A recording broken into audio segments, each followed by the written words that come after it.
आजको जुन बैठक बस्यो यसको लागि हाम्रो शहीद चन्द्र विश्वविद्यालय के अरे चिकित्सक विश्वविद्यालयको सम्पूर्ण समितिलाई धेरै धेरै धन्यवाद।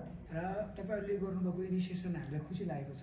तपाईँहरूले भने जस्तै हामीलाई बुदागत रूपमा हामी जति बहस गर्छौँ त्यो लम्बिँदै जान्छ। म अब कन्क्लुजनमा जान्छु। अहिले तत्काल भोलि हामीले अब मन्त्रीहरूलाई शुभकामना दिन जाने होइन कि गेटाको जुन शहीद चन्द्र विश्वविद्यालयको बारेमा आवाज हुनुलाई पहिलो पोइन्ट के हुन्छ त्यो लेखिदिनुहोस्। पहिलो के हुन्छ हाम्रो भोलि सभा 2082 को बजेटरी सभा बस्नुपर्ने।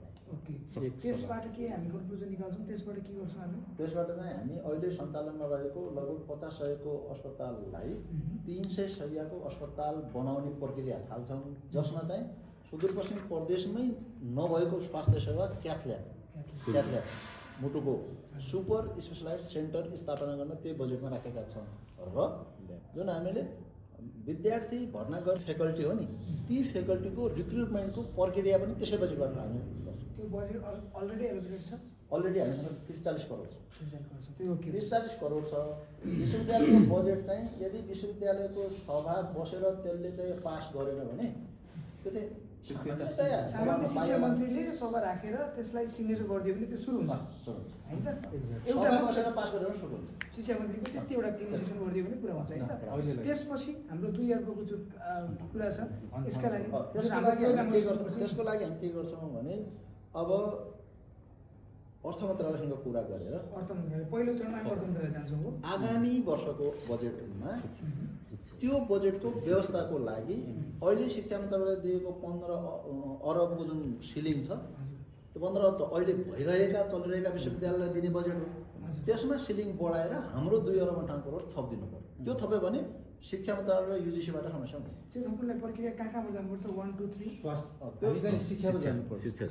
त्यो थप्नलाई प्रक्रिया भनेको विश्वविद्यालय अनुदान आयोगमा जाने हो। विश्वविद्यालय जुन हामी गइसक्यौँ, गएर त्यो डिटेलमा बजेट बुझाइसक्यौँ। त्यसपछि जानुपर्ने सम्बन्धित मन्त्रालय हो, शिक्षा मन्त्रालय हो। हामीले शिक्षा सचिवज्यूसँग बसेर छलफल गरेर त्यो बजेट दिइसक्यौँ। त्यसपछि जानुपर्ने अर्थ मन्त्रालय हो। अर्थ मन्त्रालयको उच्च शिक्षा हेर्ने उपसचिवज्यू कहाँ गएर हामीले त्यो बजेट चाहिँ हामीलाई यति चाहिन्छ है भनेर पनि ब्रिफिङ गरिसक्यौँ। अब हामीले अर्थमन्त्रीज्यूसँग र अर्थ सचिवसँग गएर जुन हाम्रो ब्रिफ भएको छ त्यसको ध्यान आकर्षण गर्दै हामीले हाम्रो माग गर्छौँ। त्यसमा मलाई सानो निवेदन गरेँ, त्यो उपसचिव लेभलबाट माथि नजानु पनि सक्छ। अब हजुरहरूसँगै हामीहरू जाँदाखेरि अथवा हजुरहरू मात्रै जाँदाखेरि हाम्रो जुन बजेट छ नि त्यो प्रिन्टेड फर्ममा हामी हजुरहरूलाई दिन्छौँ।